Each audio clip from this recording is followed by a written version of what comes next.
the AMMACH project. Is this mic all right, or do you want me on the radio? Fine. Good morning, everybody, and welcome to the first AMMACH Conference. Thank you very much for giving up your Saturday and coming to hear some excellent speakers. We're going to start the day with Mark Bennett from the Aetherius Society.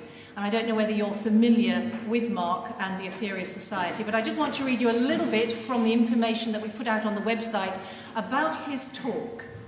So the synopsis of the presentation, it says, prophecies of doom are made to be broken, and we are living in interesting times, aren't we? Fate is not fixed. Destiny lies in our own hands, and we all have deep within us the divine potential to rise above the mainstream and fear, war, suffering, and create a new world of peace. Well, I absolutely agree with that. Freedom and, of course, alignment. In 2012, when some have predicted dire catastrophe, many are turning to the ancient writings for answers. And in this lecture, we're going to discover the wisdom given in more recent years by advanced extraterrestrial beings through the contactee Dr. George King, who's the basis and the foundation for the Aetherius Society. So without more ado, I'm going to introduce Mark Bennett. Please give him a warm welcome for our first AMMACH Conference speaker.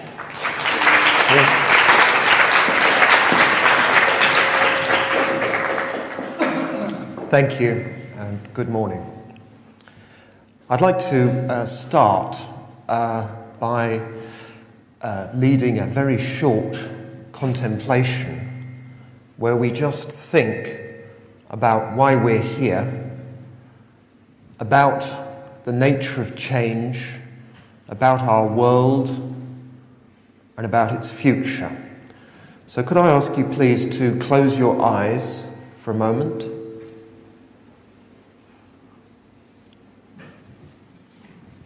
And breathe deeply and evenly.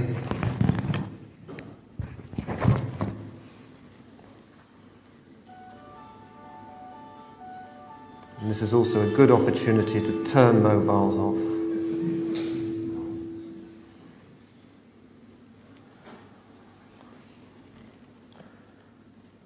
Let's make the breath long and deep, without strain.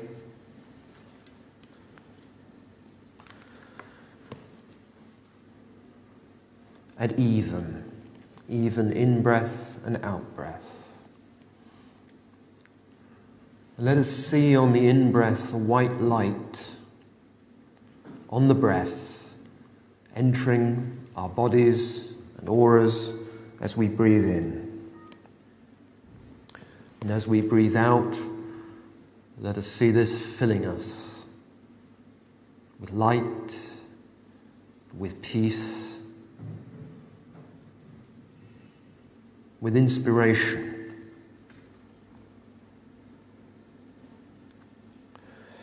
And now let's think about the world. On a small scale first, think about our own lives, our houses or wherever we live, how we got here today or yesterday, the hustle and bustle of the city, people, shops, restaurants. Think about the news, which is pretty grim most of the time. Think about really what this world is.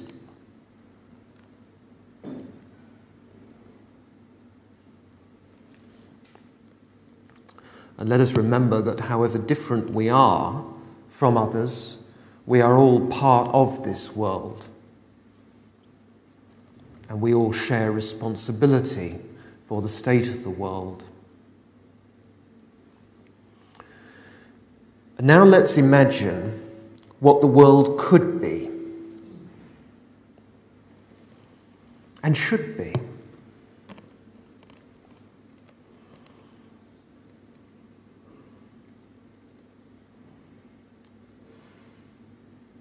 A world of wisdom, a world of peace, cooperation,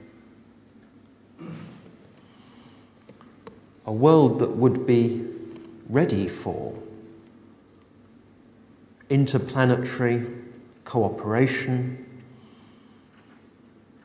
a world that would be ready to greet with open arms wise beings from other worlds. And now let's think about what we can do to change ourselves to make that little bit of difference, which may be a bigger difference than we realise. And probably everyone here is doing something, is doing more probably than the average person, because just by being here today shows an interest in the higher things of life, an interest in what lies beyond the conditioned mindset of the mass of humanity. But I think if we're honest, we will admit that we can all do more.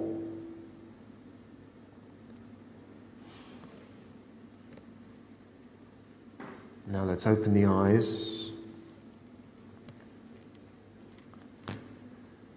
The title of this talk is The Great Change, Revelations by the Gods from Space.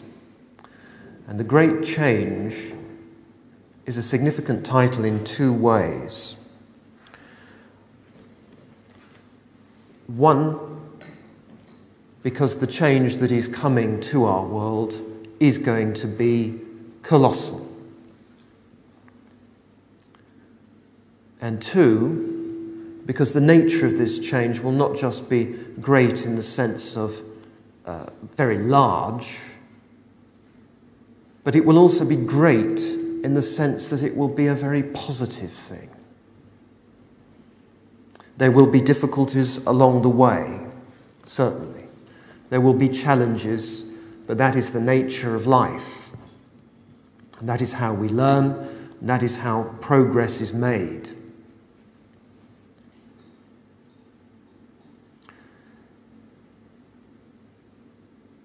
Many people talk about the coming changes as if it were all gloom and doom. Whether it is gloom and doom or not depends largely, if not entirely, on us. Because in order to make the great change great, we have to make a great change within ourselves. And it is this great change which is far more important than the fact that the weather is going to change, or whether or not the earth is going to shift her axis, as many believe. Because it is the change within us which will determine whether or not we can withstand these changes, whether or not we are ready for the new world. The new world being the new age upon this planet.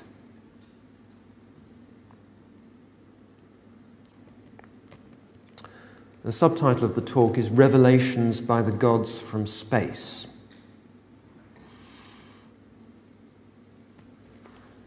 To explain this, I'd like to take us back in time to the 1950s, when obviously England and the world as a whole was a very different place, and when, although there was interest in flying saucers as they were commonly known then, these things were regarded as much more strange than they are now. Particularly in the scientific community, it seems there's been an incredible shift. There's still a long way to go, but there's been an incredible shift from completely discounting the idea of life anywhere in the universe, which is just ridiculous, to scientists talking about, oh yes, well, statistically, of course, there must be intelligent life out there because the universe is so vast. As if they've been saying this all along. Now, this is obviously a good thing. I'm very glad people are talking like this. But let's not forget what's come before. And it was in this climate that a young man, or in his 30s, a young man named George King, claimed to have contact from another planet. He was not, in a sense, your average contactee, if there is such a thing, in that he had a very deep interest in mysticism and had for many years. And this interest, though, went further than just being an interest, because shortly after the Second World War, or around the end of the Second World War, he devoted himself to the practice of yoga. Now, many people think that yoga is really just a sort of Eastern form of Pilates or something, but it is obviously, of course, much, much, much more than that. And while yoga does help the body and the mind on a basic level, the purpose of yoga is to induce mystic states so that the practitioner can gain enlightenment. And enlightenment is not something that just happens, in my view, and in the view of many others, but not everyone. There are people who promote the idea of enlightenment in a way that is quite positive in many ways. It's good that they're talking about it at all, but it's very limited because it's regarded as just another basic state of being, just another mood, if you like. Whereas enlightenment, in the traditional yogic sense, is something very, very much more. It is a state of whole being. It is a very intense state that takes a lot of work to achieve. And George King practiced yoga with enlightenment in mind for an average of 8 to 10 hours a day for a decade, at the same time as doing a job.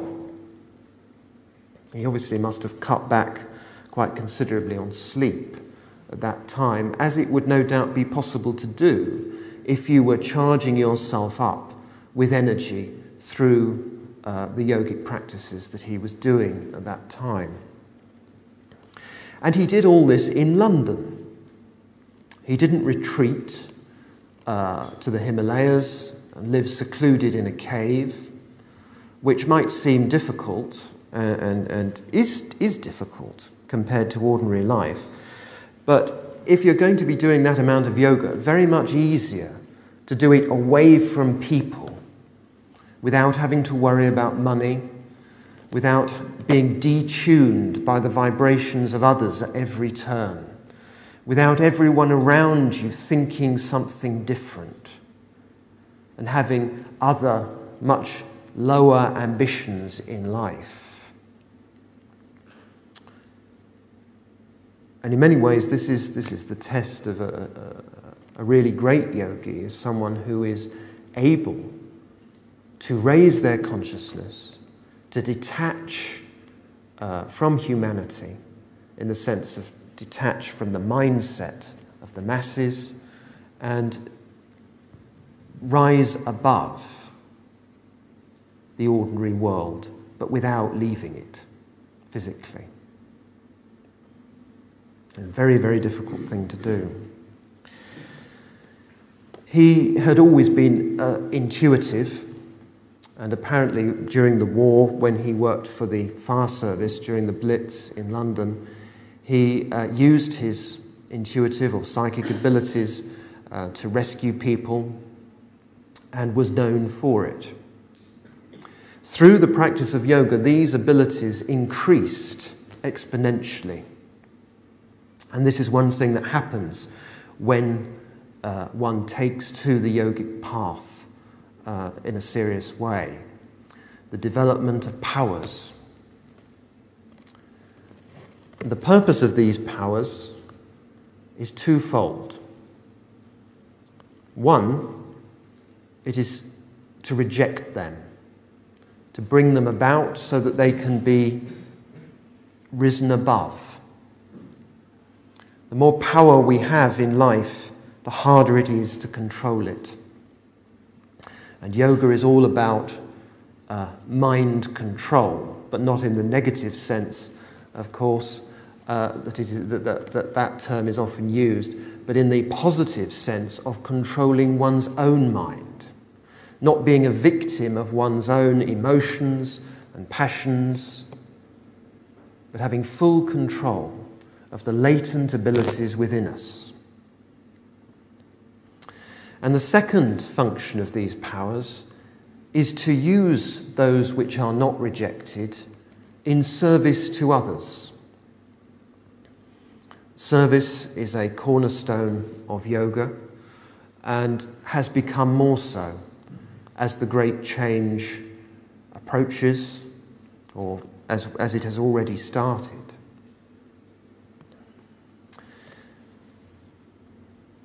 One Saturday morning in May 1954, Dr. King heard a voice that said, "You are to become the voice of interplanetary parliament." He wasn't in a meditative state at the time. He wasn't expecting it. He didn't know what it meant.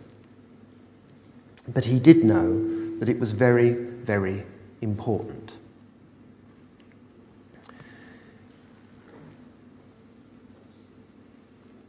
This was the beginning of over 40 years of space contacts on a scale of which I've never seen anywhere else, claimed even. He was in touch with beings from other worlds, either telepathically or by entering a positive trance state and allowing these beings to speak through him. Not quite probably every day, but very, very frequently. Mainly trance, it would seem, in the early days, and later on the telepathic communications became more and more common. And these beings, which is rather unfashionable to say this these days in the UFO movement, these beings are from, or primarily from, other planets in this solar system. And I know that science has supposedly proved that there are no intelligent beings, well, certainly, say, on Venus or Mars. But the problem is that science just doesn't quite realize the full extent of the wonder of creation. We do not have any benchmark to measure space contacts against, because officially, at least, we have no experience of it. So all scientific statements about life on other planets is pure speculation. And I'm glad to say that actually, although I think it probably still is unfashionable, it's not quite as unfashionable as it was maybe 5 or 10 years ago to talk about life on other planets in this solar system, because of the concept of higher frequencies. Some people call them other dimensions, other realms, other planes, higher levels of being. And it is from these realms that these beings originate. So if, there's a spacecraft on Mars at present, but let's say we sent hundreds of astronauts to Mars, which probably wouldn't be a very good use of our resources. But let's say this happened. These astronauts would not necessarily find any trace of Martian civilization unless the beings on Mars decided that they should. However, if a yogi, an advanced psychic practitioner, whether it be someone in London or any other city or in the Himalayas, if such a person, through relentless effort, had gained the ability to project in full consciousness from the body, not just drift off in a dream state or some rather dangerous drug-induced trance, but consciously, unaided, leave the body, fully aware, such a person could travel in this projected state through space at tremendous velocities. So after that little break, such a person could, in a projected state, or would be much more likely to be able to perceive the high culture, the advanced civilization which exists on and beneath the surface of the planet Mars, and likewise Venus and other planets in this system. These beings have been watching Earth for millions of years. And I won't dwell on this point because I expect it's familiar to most people here. But UFO sightings are, of course, certainly not new. We have numerous sightings in the Bible and in the Hindu Vedas, to name just two sources, and there are others. Of course, in the Bible, one of the most famous and misunderstood sightings is the Star of Bethlehem. And if we examine this story rationally, we have various options. One is that the whole story is fabricated. Another is that it was some kind of a comet, and that the story has been greatly exaggerated because comets can't hover over stables. They may be able to point a direction, but that is not going to pinpoint a stable. And the other option is that the Star of Bethlehem was in fact an extraterrestrial spacecraft, which could easily lead people to a specific location and could easily hover over a stable. What is the connection between the birth of Jesus and an extraterrestrial spacecraft? Well, the answer is simple and obvious, and that is that Jesus was in fact, in the beliefs of the Aetherius Society, a being from another planet. Now, that doesn't mean to say that Jesus was not human in the physical sense, because Jesus was born through the womb of a woman, just like we all are. But the consciousness of the intelligence that we know as Jesus was not of this world. Again, looking at it logically, if you didn't know anything about what religion on this planet and what people generally think and accept, and you said, well, there's a religious leader, or you were told there's this religious leader, and either he was the one and only Son of God, while at the same time being God, or he was an advanced being from another planet. Which would sound the more absurd? You talk to most people about Jesus being from another planet, and they think you're nutty. But if you look at it rationally, how much more bizarre is it to say that this one person was the one and only Son of God, and that the only way to get to eternal heaven is through believing in him? It's a very, very strange philosophy. In the Aetherius Society, we actually believe that Jesus came from the planet Venus. Again, obviously, the higher spheres of Venus. And Jesus was one of the intelligences who communicated through Dr. King, giving a cosmic perspective on spirituality, mainly through a wonderful series of teachings called the 12 Blessings, which are blessings to spiritual workers and great beings, such as the earth.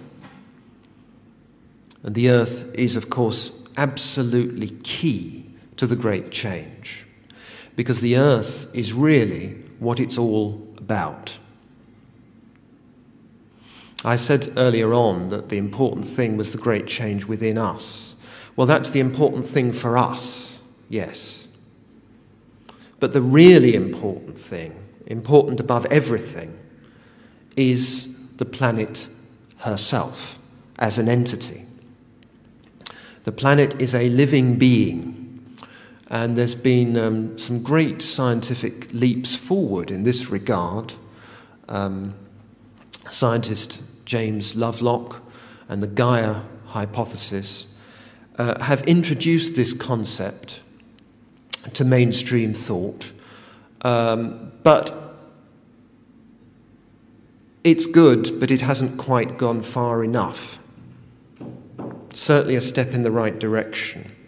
But when I talk about the earth as an entity, I don't just mean functioning as a biological organism. I mean as a living goddess, a great cosmic being who allows us to live here. A being who is more important in cosmic terms than everyone on earth combined.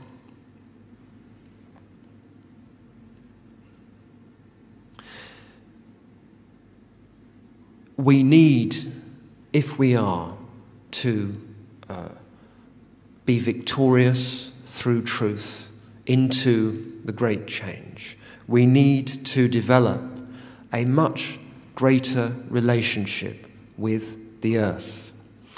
And I don't just mean recycling. Recycling is obviously a good thing to do. Unfortunately, and many people would be very annoyed with me for saying this, but unfortunately, recycling is all too often done for people. Now, it's good to do things for people, it's good to do things for future generations, and certainly we should do this. But an even greater motive for recycling, and everything we do to help the environment, is to think about the earth,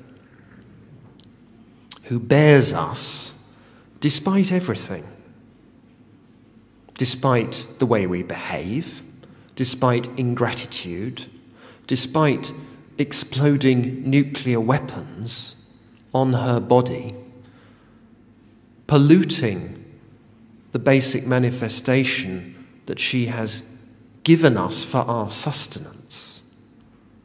She just puts up with it.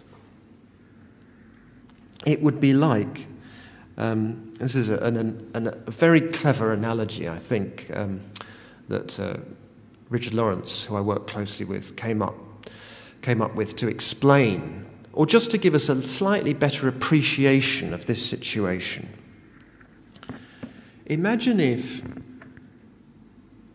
there were these... Oh, now, let me reel back a bit.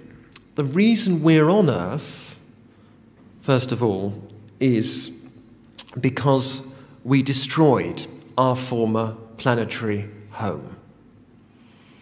This is the planet Maldek, which is now the asteroid belt between Mars and Jupiter, I believe. This was destroyed through misuse of atomic power. The entire planet was obliterated, and we were left homeless, cosmic vagrants. Because, of course, with the death of the body, the soul carries on. No matter what it has done, no matter what crime we commit, we will always carry on in some form or another, but under great limitation. There is really nothing worse we could have done than to murder a planetary god. Murder a planetary being, which is what we did as a race. Of course, it wasn't, the whole race didn't get together. We didn't all get together and say, well, let's do this. But a small minority did the dreadful deed, but the rest of us let it happen. We are one race, and we are all responsible for the actions of our race as a whole, which is not a very pleasant thought, but it is one that we need to face. So there we were, in our subtle bodies, without a planetary home. And that is when the Earth was approached by other cosmic beings and asked if she would accept us. And she agreed, remarkably. So going back to the analogy that helps us to appreciate this, imagine if there was this family of really lazy, nasty people, and they lived in a house, and they were so unruly that they actually blew their house up.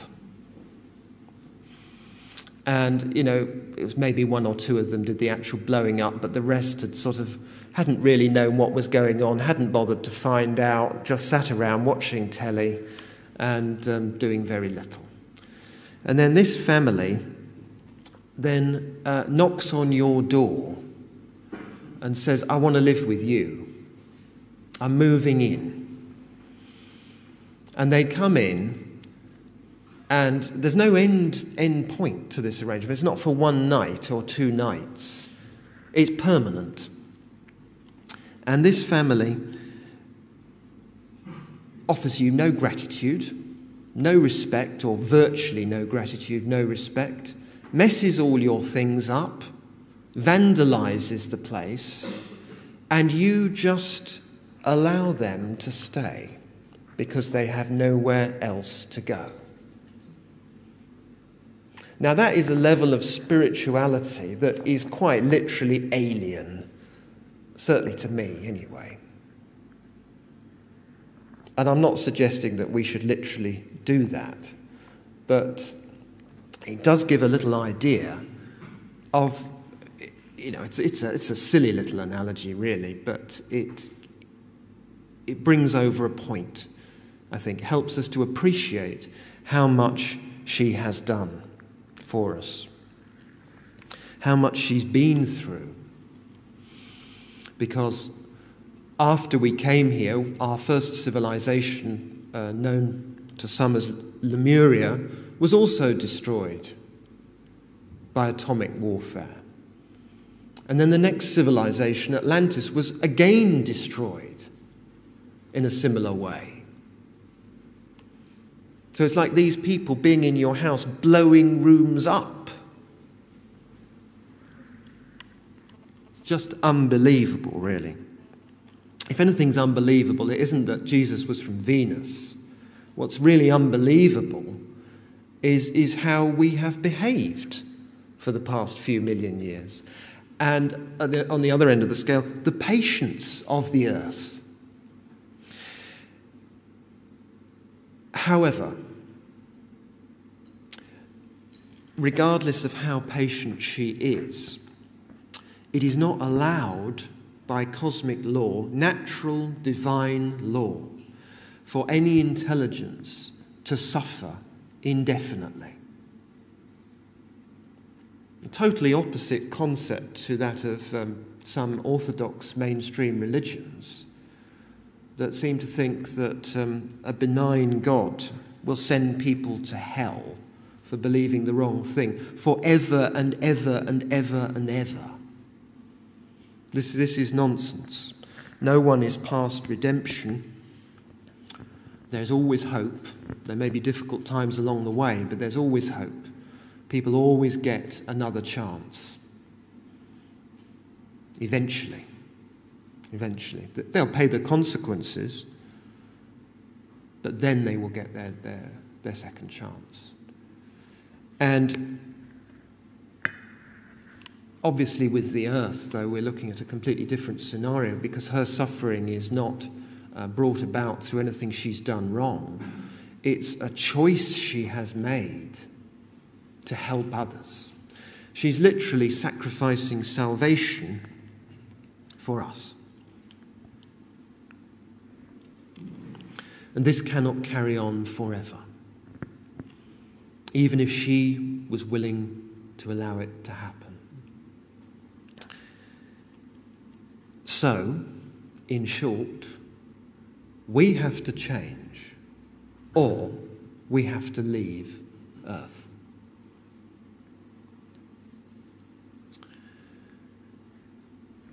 Jesus was, of course, not the only great being to be born onto this planet from another world. Buddha, Confucius, Lao Tzu, Sri Krishna, there are many. And these beings have given teachings in different ways throughout the centuries. Slightly different packaging, but essentially the same message of how to change, how to be better people, how to know God, how to know the divine reality within us. And some people have taken notice of this, and some haven't. All of us here today have not taken enough notice of it. Because if we had, and this is definitely including myself, if we had taken enough notice of it, we would no longer be in the reincarnatory cycle of this planet. We would have progressed to a higher sphere. We would no longer be mortal beings who are born, make mistakes, hopefully learn a little bit, grow old and die. We would have mastered matter. We would have full conscious control over our bodies in every sense. We would have vast powers and vast wisdom and be in a totally different experience cycle. So we have these teachings, and the beings who spoke through Dr. King have not said, you have to join the Aetherius Society and then you'll get your path to salvation guaranteed. They have said that the Aetherius Society is an extremely important, extremely powerful path to enlightenment and to helping others. But it's not the only way. And there are many teachings, even in corrupted form,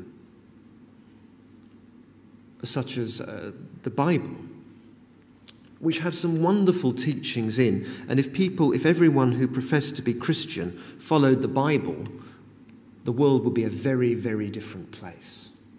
If everyone followed the Sermon on the Mount, sometimes it almost seems like religious people are going out of their way to do the opposite of what their religion teaches.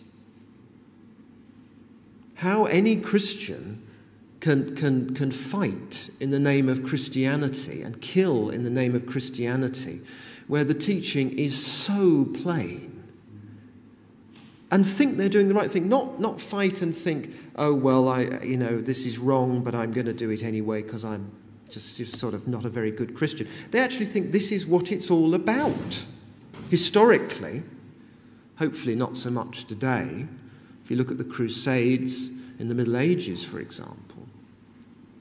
So we have been given every opportunity to change. And we are still being given further opportunities to change now.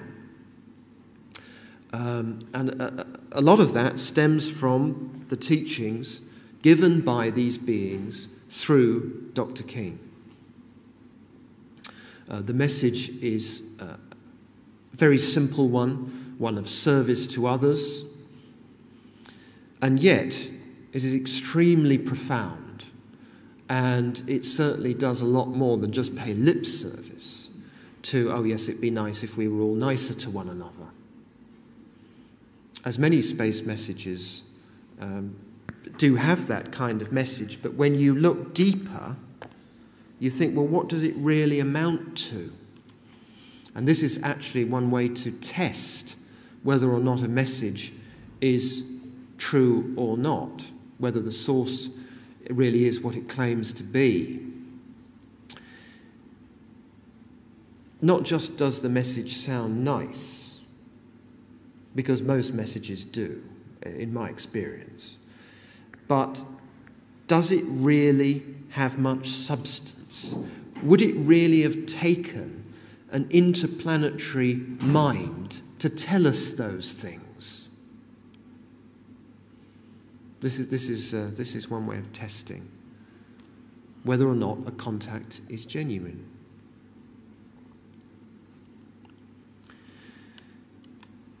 However, we have these chances, we have these teachings, but time is running out. We don't know how much time there is left, and personally I hope it's the longer the better in some ways, because the longer it is before the great change really gets going in earnest, the more time people will have to prepare, to make the right decisions.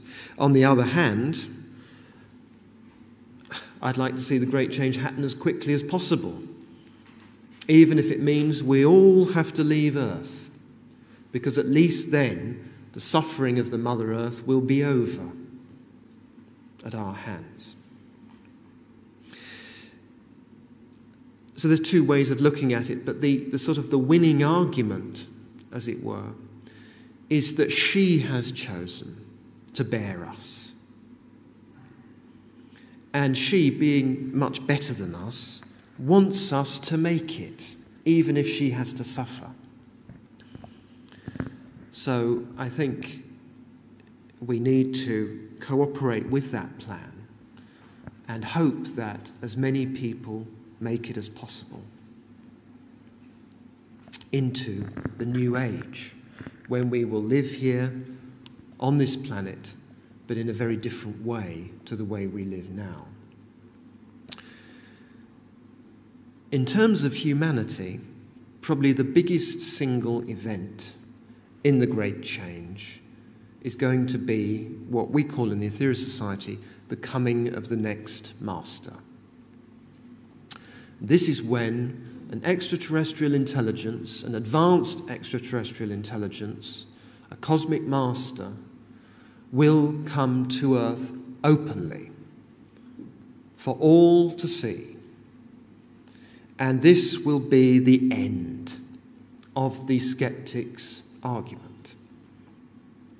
There will no longer be any doubt, even in the mind of the most cynical of cynics, that there are extraterrestrial beings visiting Earth. This revelation was made to Dr. King in 1958, on November the 23rd, on a small mountain in Cornwall. And like the command, when he was told that he would be the voice of interplanetary parliament, this was not a message given to him or through him in trance. He heard a voice, a physical voice, and I believe that he has said that it was almost as if hearing the voice of God.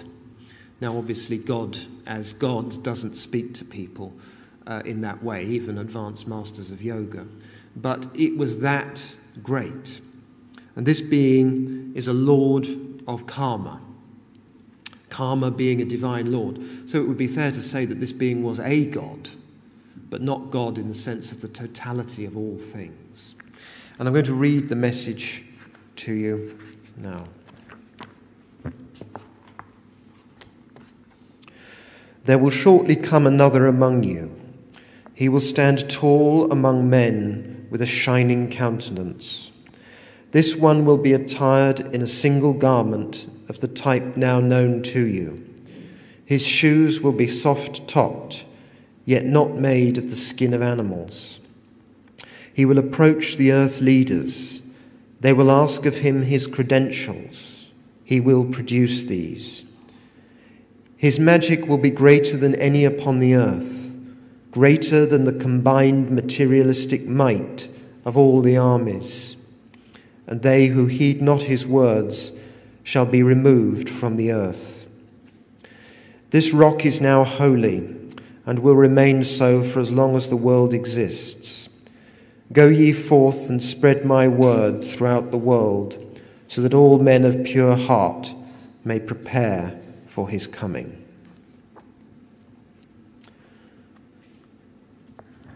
Strong words, uncompromising words, definite words. And there's sort of two ways of viewing this. One is, oh dear, those people who don't make it are going to have to go somewhere else. And the other is, thank heavens that there will come a time at last when people who want peace, when people who want to cooperate with higher beings are able to do so without the relentless warmongering and ignorance of the few misleading the many. This is a very positive message. It is a message of hope, obviously for the earth and for us upon the earth. Those people who are not ready for the great change as it unfolds from then onwards will no longer reincarnate upon this planet. This is not a punishment. It's just a natural fact of cosmic life. The vibrations on this earth will rise. The earth will begin to shed some of the limitations which hide her light beneath the bushel of a material form. And it will take adepts of the spiritual sciences to be able to live in that kind of environment. Because spiritual vibrations are, of course, always good, but really, really powerful spiritual vibrations are not good for people who can't take them. If Jesus had come to earth, instead of being born among us, one part of his consciousness in a human body, if he'd come as he is on Venus, everything around would have been burnt by the intensity of the light. We could not have stood it. And there are even cases on earth of people being temporarily blinded by the light of a great master. So imagine what it would be like, a cosmic master of millions of years of evolution. And so when the earth, a greater being even than a cosmic master, begins to strip away her limitations and be who she really is. There's a lot of talk about that in the New Age, so-called New Age movement. Be who you really are. Be yourself. Well, one being who has not been able to be herself is the earth. She has not been able, she has not had the luxury of being herself, so that we do have that luxury.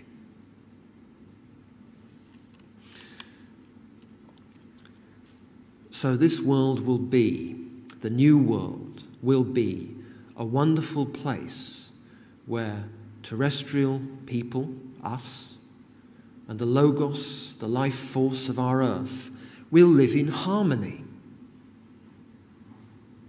She will still be serving us. She'll still be giving us a home. It's not like her work will be completely over, but she will be doing so in a much more, can I put it, in a manner that is far less shameful to us.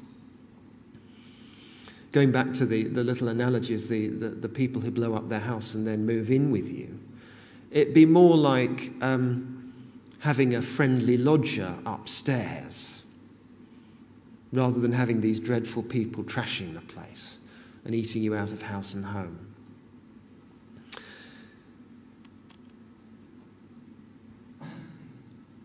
So I think there's probably quite a lot of food for thought there, and we have a few minutes. I'd like to ask if there are any questions before I finish off.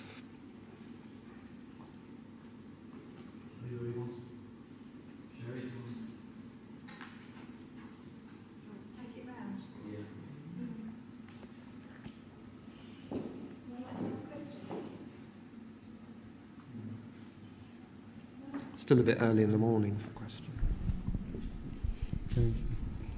I believe it's said that I'm not well up scientifically, and perhaps somebody knows better than me, but I believe it's said that everything on the planet has that planet's signature, which can be measured scientifically, and that Homo sapiens is the one thing on planet Earth which doesn't have the Earth signature, and we have the signature of Mars, implying that we came from Mars.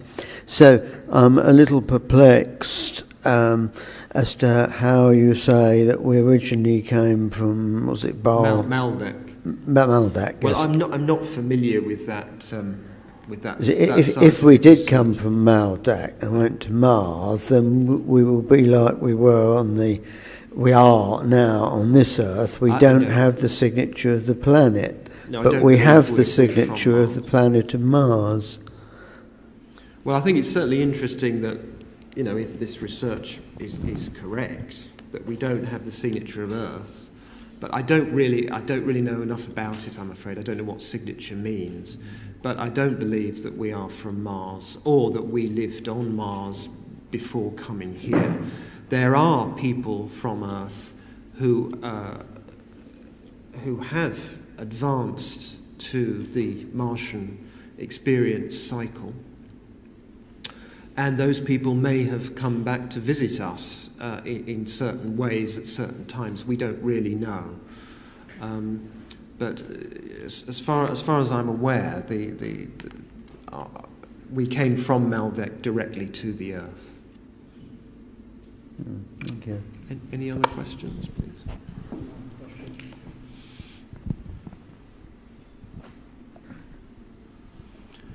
Thank you.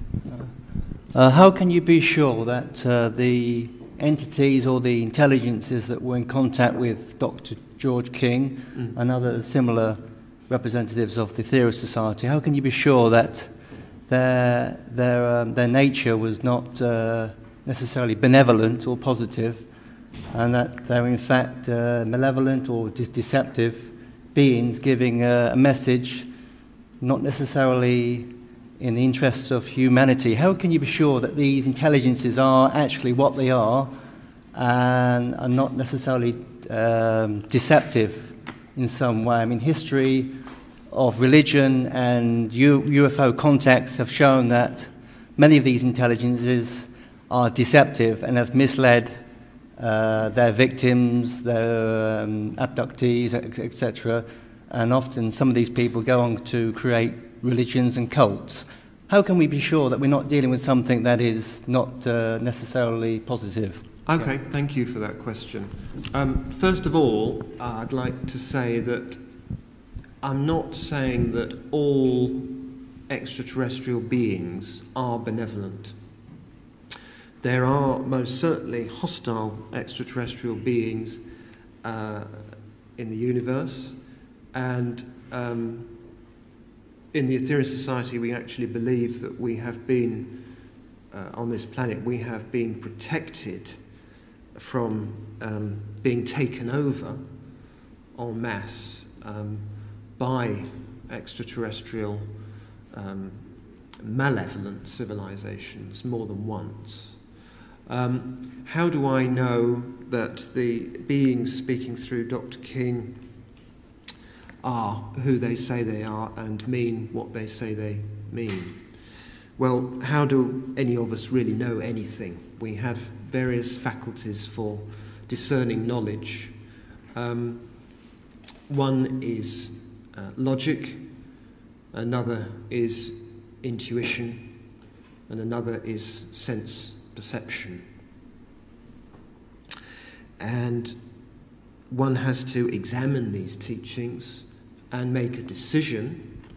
Well, one doesn't have to examine them, but you have the opportunity to examine these teachings, and then you have to make a decision based on those three methods of obtaining knowledge.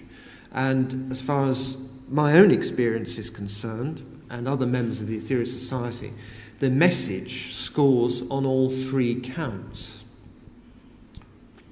And I think by far, though, the most important is intuition.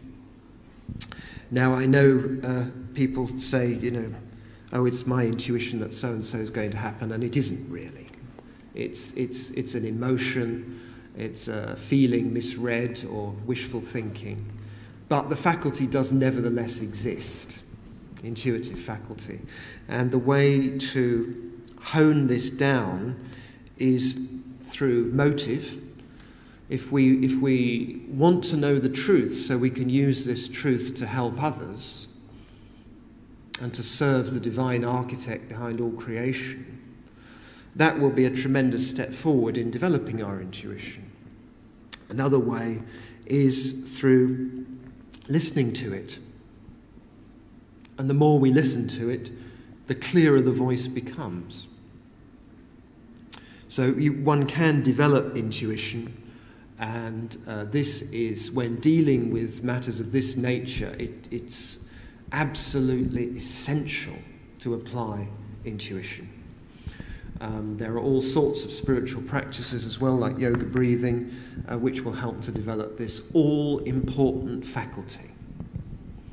This is direct knowledge without going through the rather more time-consuming process of logical deduction. However, logical deduction is extremely important as well. And the teachings given through Dr. King add up logically. Now, I don't claim to understand it all. I think there'd be something wrong in a way if I did understand all these teachings, because it would show that there obviously isn't, a great deal to them. But the essential message is very logical. And whenever I have come across an aspect of the teachings, I think, I just don't get that. I don't really like that. And I'm not sure if I really agree with that. I've been amazed how, as time has gone on, the logical truth of the message, the space message, has become more apparent to me. To the point now where I'm quite willing to trust those teachings that I don't really understand.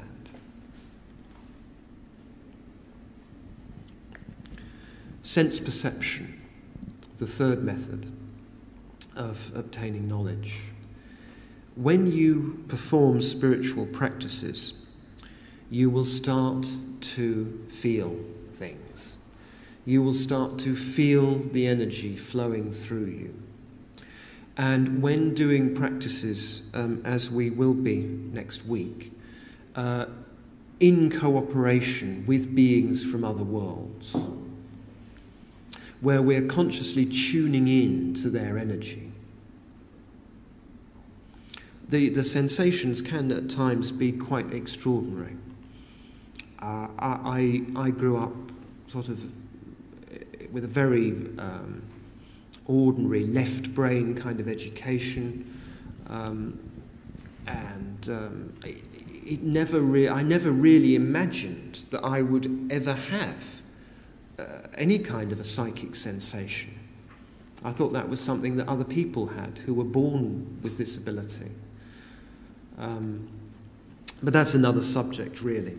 So we have to make a decision, if we wish to, about these things. You could say, how do we ever know that our logic isn't faulty and our intuition isn't misleading us and we're not really getting it? But you have to make decisions in life. We all have to make choices in life.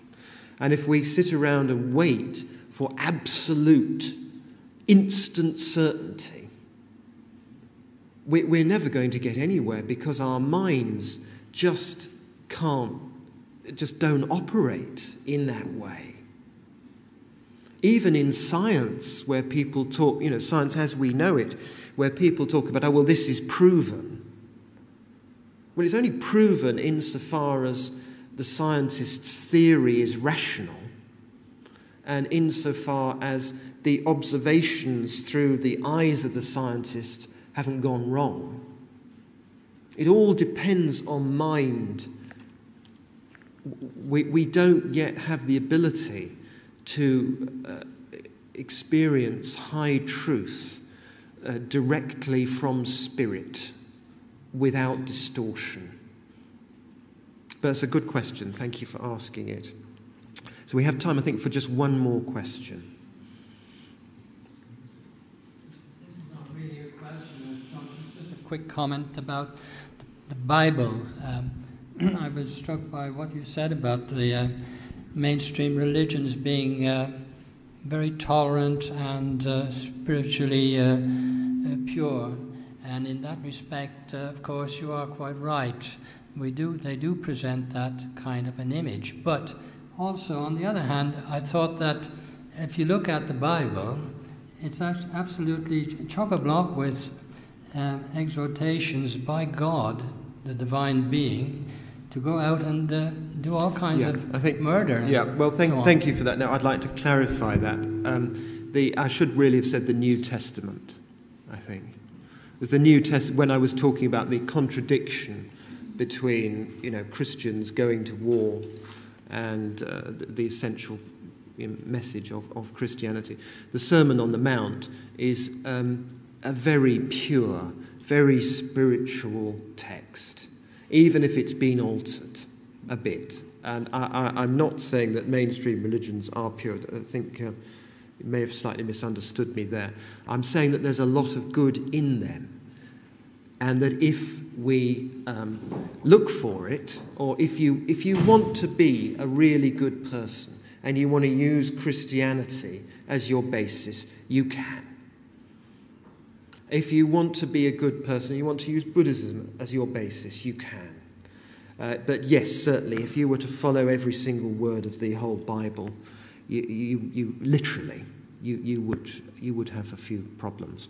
I'd like to end with just 1 or 2 minutes of something really nice. So could we please raise our hands like this if you wish to join in with this, and we're just going to send out some light to the world. Okay, fingers together.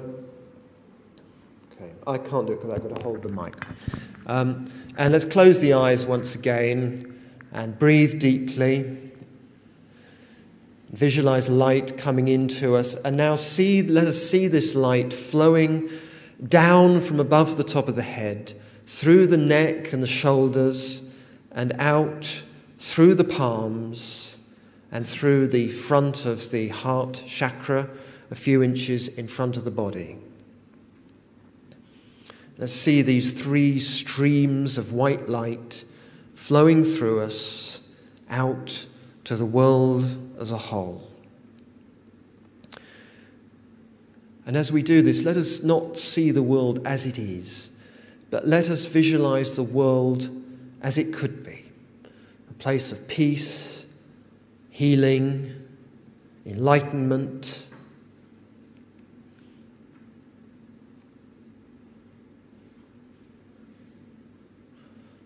And if we believe in any kind of divine creator, let us request from this source, this impersonal, all-powerful source, that its wondrous light flows through us,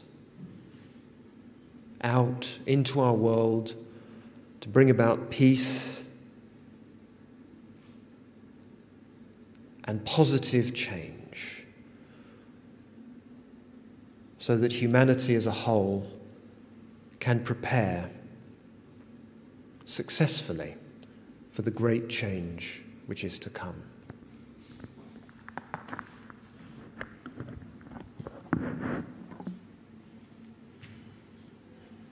Okay. Thank you very much, everyone.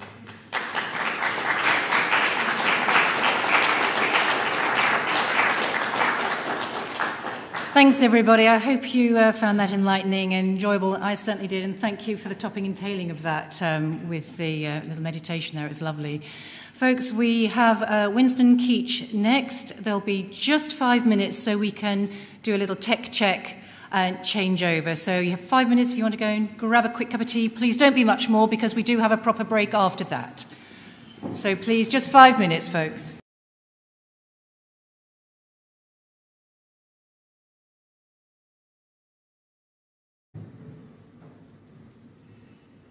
With inspiration.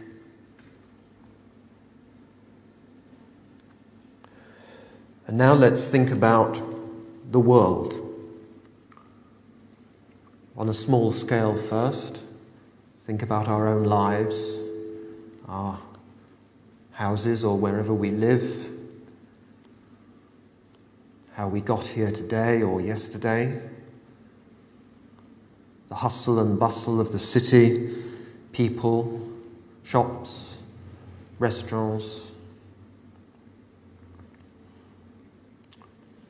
Think about the news, which is pretty grim most of the time.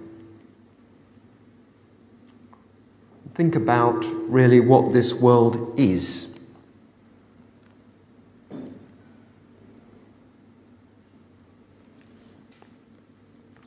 And let us remember that however different we are from others, we are all part of this world. And we all share responsibility for the state of the world.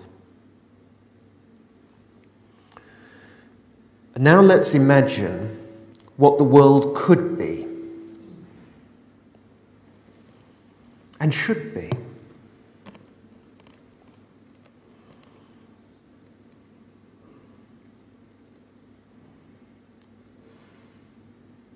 A world of wisdom, a world of peace, cooperation,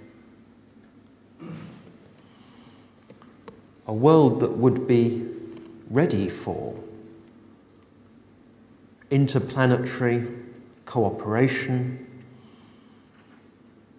a world that would be ready to greet with open arms wise beings from other worlds.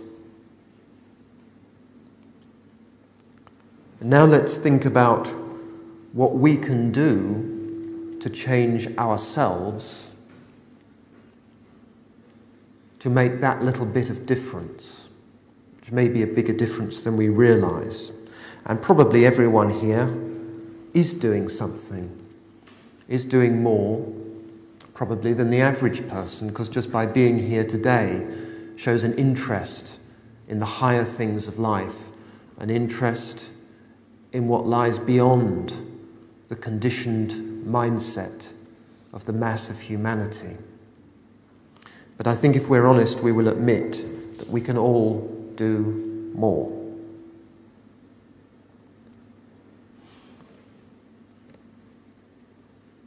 Now let's open the eyes. The title of this talk is The Great Change. By leading a very short contemplation where we just think about why we're here, about the nature of change, about our world, and about its future. So could I ask you please to close your eyes for a moment?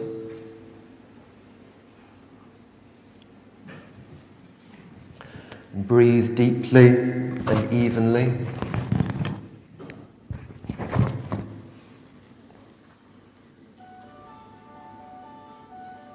And this is also a good opportunity to turn mobiles off.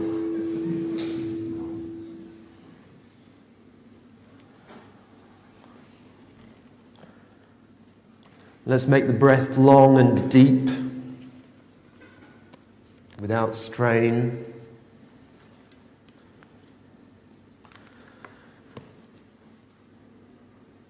And even in-breath and out-breath. Let us see on the in-breath a white light on the breath, entering our bodies and auras as we breathe in. And as we breathe out, let us see this filling us with light, with peace, revelations by the gods from space. And the great change is a significant title in two ways. One, because the change that is coming to our world is going to be colossal.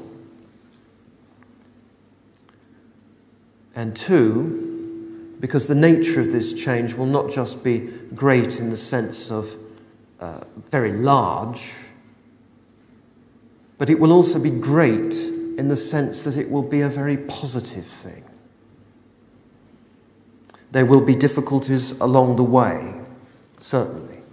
There will be challenges, but that is the nature of life. And that is how we learn, and that is how progress is made.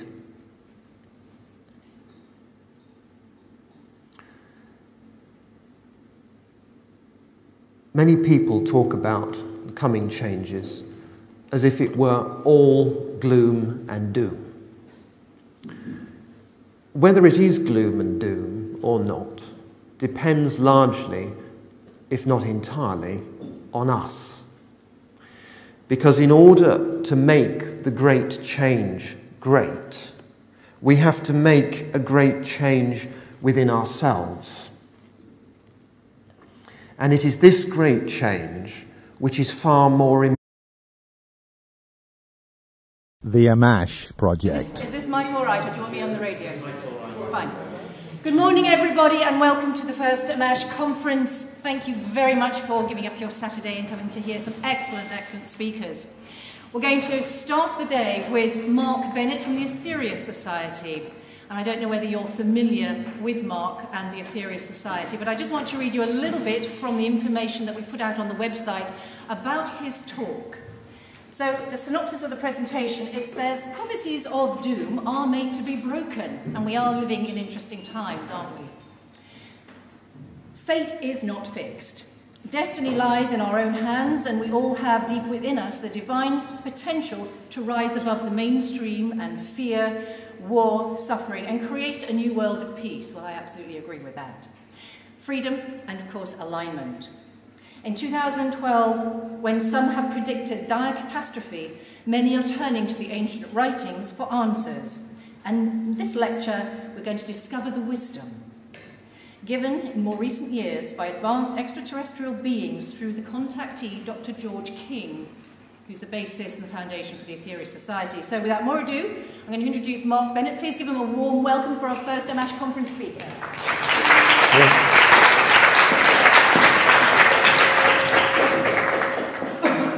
Thank you, and good morning. I'd like to start